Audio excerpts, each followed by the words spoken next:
Nesse período de 60 e 70, eu acho que tem uma música que a Elis Regina canta, que é Aos Nossos Filhos, que se você ouve a letra, é uma música que me toca pra cacete, entendeu?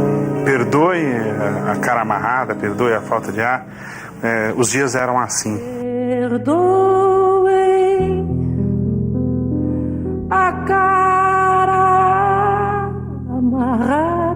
Uma vez que você nasce, isso daí você tem que se adaptar. Essa é a sua história, essa é a sua vida, entendeu? Nasce clandestino e isso significa você ter um outro nome. Meu nome não era esse. Apesar de ser Priscila, tinha um outro sobrenome. O nome da minha mãe era outro, o nome do meu pai era outro, enfim. Ele estava acabado de nascer, o nome dele era Gregório. Mas já Gregório já era um nome conhecido pela repressão também, que meu pai já tinha um filho chamado Gregório, todo mundo sabia. Então resolveram trocar porque naquela época todo mundo pegava nome parecido com o nome. E o Gregório chamava de Grego, G, não sei o que, botaram Geraldo, mas por um erro virou Geralda.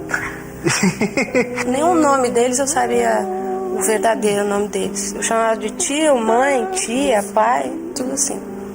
Também demorei anos para descobrir que eu não sabia o nome deles. E quando eu descobri que não sabia o nome verdadeiro deles, aliás, não sabia nome nenhum, achei um absurdo, né? Como que eu sou filha de alguém e não sei o nome dos pais? Filhos de pessoas normais, a mãe é médica, o pai é engenheiro, o pai é advogado. Tem uma profissão, né? Uma coisa estabelecida, né? Você cresce falando, seu pai é médico. E os meus pais não tinham isso. A atividade profissional deles era muito complicada, né? Não existia uma atividade profissional, e sim uma atividade política. Aquilo para mim era muito misterioso. Por isso que a lembrança que eu tenho é de mistério. Meu filho chama Henrique porque era um nome que meu pai usava, né?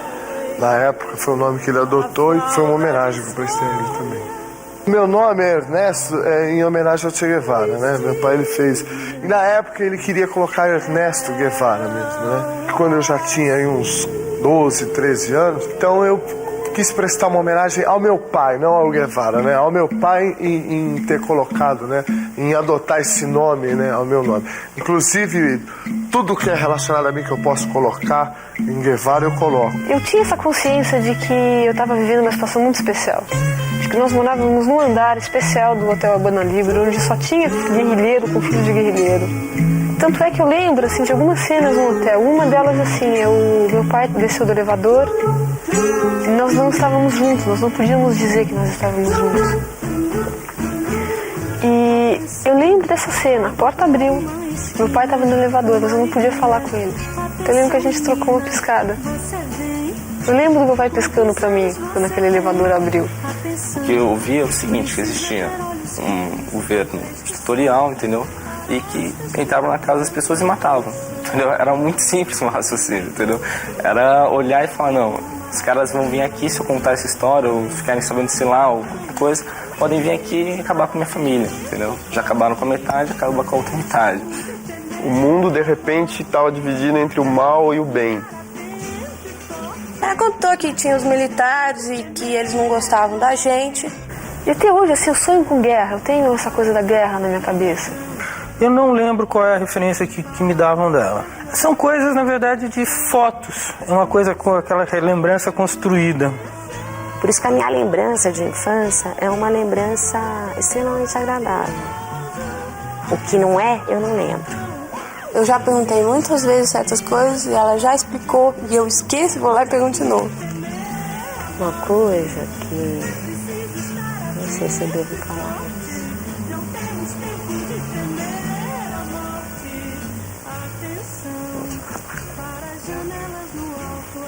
De repente, eu perdi um pouco da inocência. Aos 7 anos, é muito cedo isso. E aí eu só vi esse rapaz que eu jamais vou me esquecer do rosto. Eu sou muito boa fisionomista, muito boa mesmo, tenho uma memória incrível. Ele chegou perto do meu pai, pôs a arma na cabeça e atirou. E ele é morto ali e você fica assim, meu Deus, será que é isso mesmo que aconteceu? Será que eu estou vivendo em outro planeta? Ou será que eu estou imaginando isso tudo que aconteceu?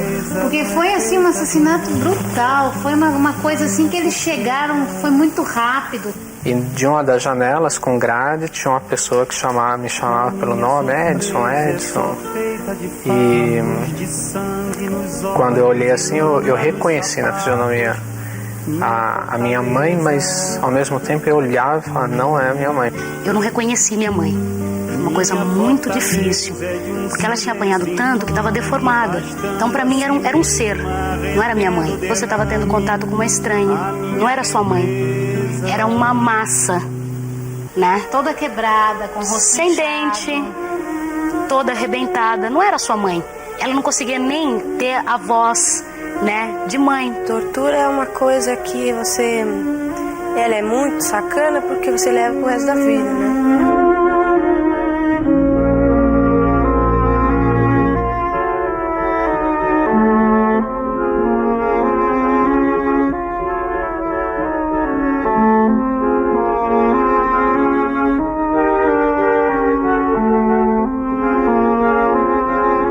Sempre ela teve a grande preocupação de onde eu estava, mas que eu não sumi de vez, porque ela disse que ela sofreu ameaças de que me torturassem para que ela falasse alguma coisa. Porque eu sempre fiz a discussão, eu fui torturada ou não? Nesses lados eu preferia abrir um pouco mais, tipo assim, eu corto meu cabelo a zero, mas eu tenho que dormir junto da minha irmã.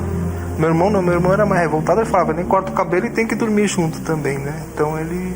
A gente bateu, realmente não sei se até que ponto eles deixavam que a gente fizesse aquilo, ou até que ponto eles não conseguiam fazer outras coisas, mas a gente conseguiu manter o núcleo lá, né? Nunca nos separamos, a gente dormia, minha irmãzinha dormia no berçário, a gente dormia embaixo da cama dela. Eles levaram a gente pro Juizado de Menores. Juizado de Menores, em Tatuapé.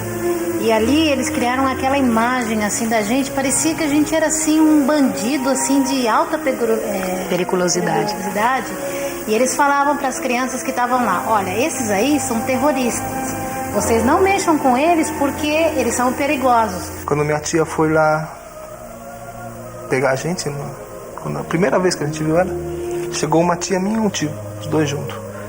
Aí não é ele. Eles falaram, não, o Vladimir é lá. Eu cheguei e nunca vi essa pessoa. Mas ela é tua tia? Não conheço. A minha tia começou a chorar, a pessoa que tinha feito lavagem cerebral, sei lá, que já tinha esquecido, que a gente tinha esquecido ela. Mas ela não é tua tia? Não é, não conheço, nunca vi. Aí depois, no outro dia mesmo, logo em seguida, no outro dia minha tia veio. Aí comentou toda a pessoa, tua mãe tá presa, a gente veio aqui, bababá, já todo mundo sabe tudo. Falou, pode falar quem você é, pode falar quem eu sou. Aí falou, tudo bem, então ela é minha tia, eu sou. Aí a gente saiu. A gente saiu de lá.